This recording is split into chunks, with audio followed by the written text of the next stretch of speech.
Initially, this video was scrapped altogether. I gave up, ran out of time. I decided last minute to pull together remnants because they're still fun to talk about, and you know I love speculating, and I did a lot of heavy lifting back here that would otherwise go unseen. The scraps were going to be paired with my holiday haul and make sort of a 2-4 compilation video, but editing takes so long. I rarely get time to edit, and if these scraps and all the work I've done for this section are ever going to be posted and still be somewhat relevant, I had to pause the haul for now and focus just on this speculation. So, the scraps of this video were put together with some help from my spec check group with these fellow hobbyists, who came up with and inspired some really fun ideas for the 75th anniversary. You should go follow them on Instagram. We've seen a lot of new content leaked already, unfortunately, and I'm not going to reveal any of that because Breyer wanted it under wraps until the new year, which is right around the corner, so we don't have long to wait. But I will talk around some of them. To start, there was this peek in an ad of Young Rider magazine showing a Lonesome Glory with a silhouette-edged Appaloosa blanket. In Just About Horses, Breyer told us that we'd see a collection of regular run traditional scale models on sculptures all celebrating their own anniversaries in 2025. Each is designed with a brand new decorator concept that we promise will blow your mind. They went on to give us the age and years of those sculptures: 75, 25, 25, 20, and 15. With some sleuthing in the chat group, we concluded what a lot of people across the public hobby groups decided. Breyer was going to give us an anniversary regular run on the molds silhouetted on the 1/9 anniversary blanket. The Western Horse at 75, Lonesome Glory at 25, the Moody American Saddlebred at 25, Smart Chick at 20, and Esprit at 15. From the leaked photos we've seen so far, 3 of those were confirmed, and all 3 do have the silhouette edge design. This concept has been seen before by an artist who did customs with Breyer silhouettes in their etching. The 2 models that were not leaked would be the mid-year releases Breyer told us would come later. They might be realistic colors also, but Jillian was thinking it could be fun to see them in deco colors. Diamonds and gold are traditional gifts for 75th anniversaries, and Amanda had come up with a sparkling holographic color shift Hamilton with diamond dust as a commemorative piece. She was thinking a white point hammy like Uffington with diamond dust mane and tail. He'd be an incredible mid-year release, we think. He'd be a sort of nod to the 60th anniversary limited edition. Next year, we should see the winning essay horses from 2024's summer contest. 3 people will receive a portrait model, which sound like they might be a one-of-a-kind piece, which is incredible. I did enter this contest, but my essay wasn't chosen. One of those winning 3 entries might enter the line as a regular run model that anyone could purchase.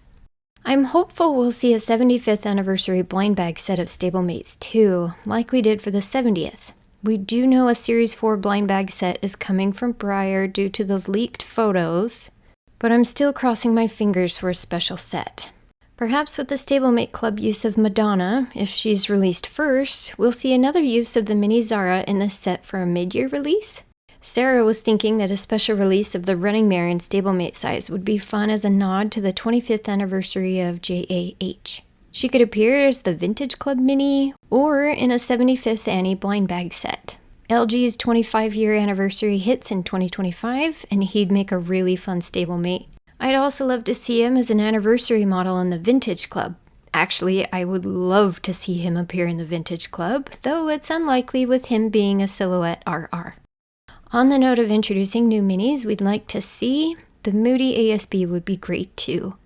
The Hackney will be celebrating her 30th, which would make a very cute little SM, and 3 molds celebrating their 5th are Vermeer, Troubadour, and Altinai. Of course, there are other 1/9s who aren't an exact anniversary, but would make a good mini and represent a particular decade. Sarah was imagining we'd see Jorg or Fireheart, perhaps a new little Zippo, Gem Twist, or Misty, or maybe the SRM, who she actually called back in 2021 as becoming a new mini. The SRM will be a gambler stablemate for the 2025 Deluxe Club. Votes came in pretty strong for a mini version of Bobby Joe too, and Sarah considers her a top contender for the Shrink Ray. 2025 is Bobby J's 10-year anniversary, and she really would make a darling 132 scale model.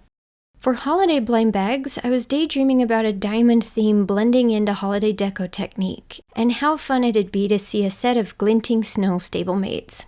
I was imagining a pearlescent bag with minimal design, maybe some snowflakes and accent colors in pastel leaning green, blue, and mulberry. I can envision all these little white bodies, heavy on the pearl and metallics, with their manes, tails, and hooves all being one of the accent colors. 2025 is the 10-year anniversary of the first holiday gambler, Holly and Ivy, and I feel compelled to say something about a little flash coming out of the Breyer shrink ray. He's been all over the Breyer bags for years. For a holiday set, though, I get the sense people might be more inclined to buy if there's a variation in molds, though we have seen sets issued with the same mold before. I'm not sure what to do with this idea yet, if it'd be adding gold and silver filigree flash to the mix, or maybe adding in a variety of molds, or maybe even minifying other winter web specials from 2015. And now that we've got a little Horatio, aka Mini Othello, I was thinking it would be fun to have blind bags with tiny Santa surprise mini-me's like the big guys from 2018. Maybe even with a glossy black mule in the mix standing in for the Brighty Cole. The big Othellos were not the first Christmas Day gamblers, that was Holly and Ivy, and it's not an anniversary year for them, but I do love this idea as a release for sometime in the future. The Vintage Club for 2025 promised a lineup worthy of the 75th. It went up to 1,200 spots for 2025, and it's still sold out. One of those memberships going to me for my first time after hemming and hawing the last 4 years over joining. I finally just did it.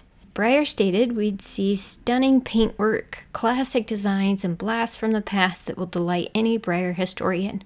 I don't have strong guesses for who we'll see or in what paint, but Amanda was great about narrowing down vintage molds that have not been used yet in this club. As far as those older molds, we might see from the 1950s, which I'm still listing even though we'll see the 1950s Western pony as a use, the donkey, proud Arabian foal, and the racehorse. From the 1960s, Fam and Faff, and the lying down foal. From the 1970s, there's Black Beauty, El Pastor, Galancino, Halflinger, Phantom Wings, POA, Quarter Horse Yearling, the Saddlebred Weanling, Scratching Foal, and the Tricaner.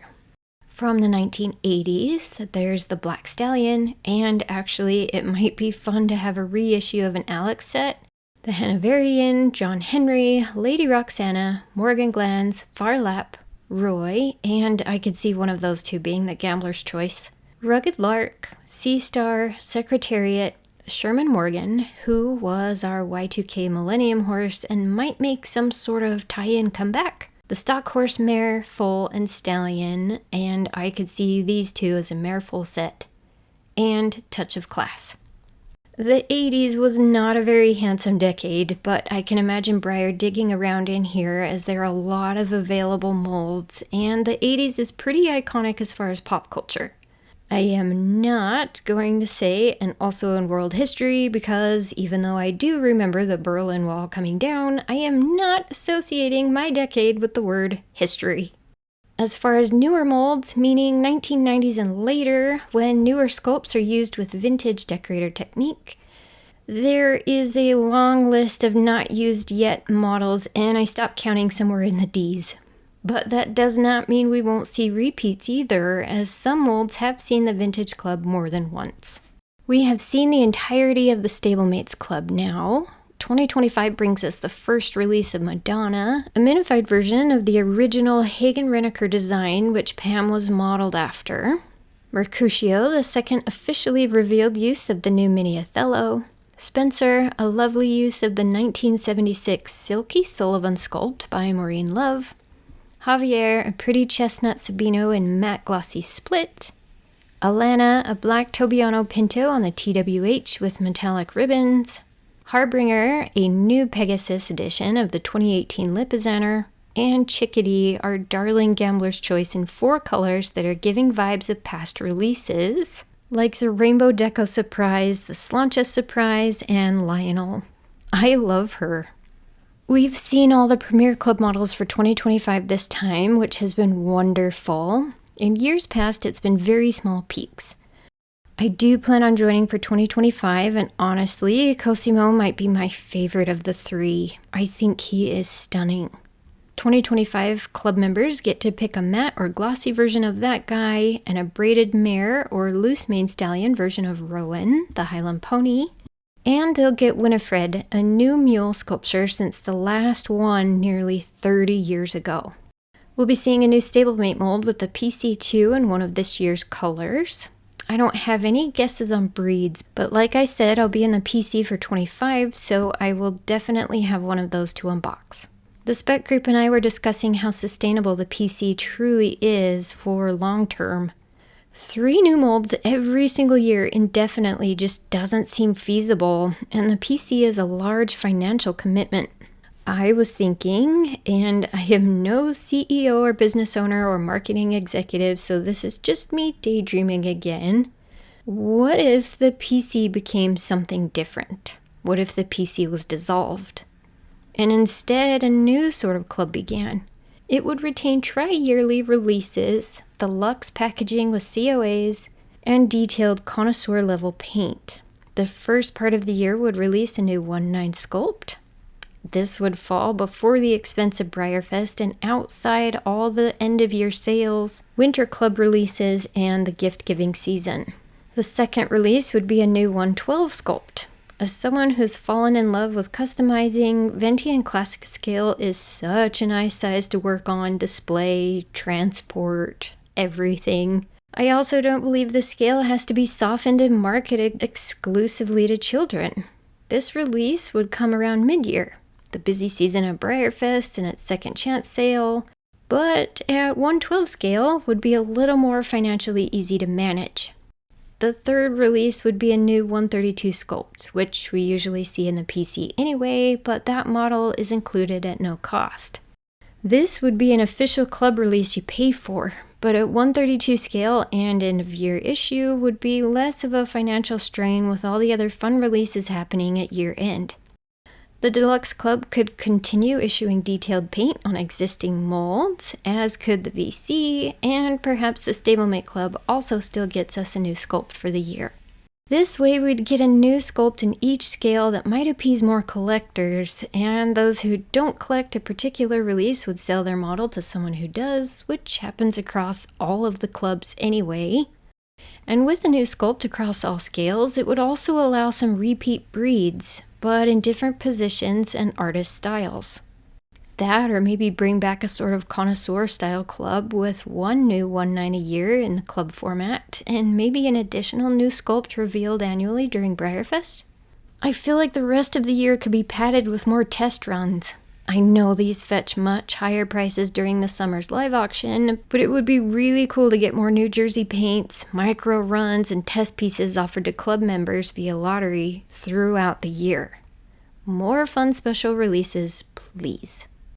I am hoping 2025 is another year for Special Event. Spokes and Spurs happen just this spring, and BT Dubs, Breyer, please don't invite your entire page's following to join a Special Event Facebook group.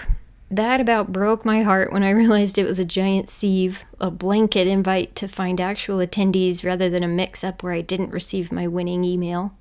Anyway, if we get another special event in fall of 2025, that'd be about 16 months from the last event, which is about how far apart they've been spaced before. I think a close-to-home event in New Jersey celebrating Breyer's history would be amazing. Maybe with a guest artist or two who did work in the early years. Maybe a special tour of the paint facility. Maybe a dinner presentation with intriguing stories and production methods. I'm not sure what horse farms are nearby, or if any owners with horses who have historic ties to Breyer are nearby, but that would be neat too. I could also envision a tour of a Morgan farm in Vermont in the fall, simply because that sounds beautiful and fitting. I am anticipating an awesome BreyerFest for next year, being the 75th anniversary celebration. I did see quite a few people being upset about the date change though, since there are a few hobbyists who jump right on their reservation as soon as that date is revealed. BreyerFest officially begins on Thursday this next year, which could have been easily added to the graphic. Just make that 11 a 10 instead and let the hobby interpret as they will until the official changes are announced. That could have been done much sooner too, unless they couldn't confirm the use of facilities or something until later. Also, reminder that a lot of things are being moved around this year, so check the BF blog for details on what is where and when. The announcement of the 2025 theme was accompanied by this copy. 2025's Cheers to 75 Years will be a BreyerFest for the books. The events team is cooking up a massive bash that combines the 75-year history of the Breyer brand, showcasing the artistry of Breyer through a combination of vintage and modern molds and colors. We'll also incorporate the different equestrian disciplines of the real horse world through our limited edition models. As always, we've got a few surprises up our sleeves that we can't wait to reveal. We've got fun contests coming your way, an awesome collection of guest horses, talented entertainers, and of course, a special run model lineup that is one for the ages. I personally am relieved to see contests, plural, here, and hope that includes the BCC. I've been weird about it in my spec group because I'd love to complete an entry this next year just to see how it goes. But anything related to the BCC was not included in this year's first-timers guides as they stand so far. I know they're preliminary and have a lot of placeholders that will all be updated as the fest gets closer, but it's totally weirding me out that it's not mentioned at all. I wonder what they've changed up about the BCC, if anything. If that contest is here to stay, and I cannot imagine it being dropped, that just doesn't compute with me at all. I really wish Breyer would make that announcement sooner. Breyer, if you can hear me, less than 6 months from confirmation of contest details until the contest deadline is not much time to get entries completed. Please make that contest info available sooner. Okay, and lastly, the spec group and I have started a preliminary list just for fun of 2025 surprise horse guesses. Obviously, this is quite early and it will change as releases are announced during the first half of the year. But Sarah got it started for us. So far, we've got Troubadour, the Connemara mare, Fireheart, Totalis, Brishan with his variations, Animar, Pam, or Zara, the in-between mare, Hermosa, Just a Dream and all her variations, Ashquar, the Marwari, my preference being just the Marwari without the mane, tail, ears variations, Bristol, True North, Vermeer, Wyatt, York, the Icelandic, LP and all her tail variations, Volecro, the Lipizan mare, Goffert, and Shannondale with his mane tail variations. That is all I've got for this one. I appreciate you watching and look forward to more speculating in the new year.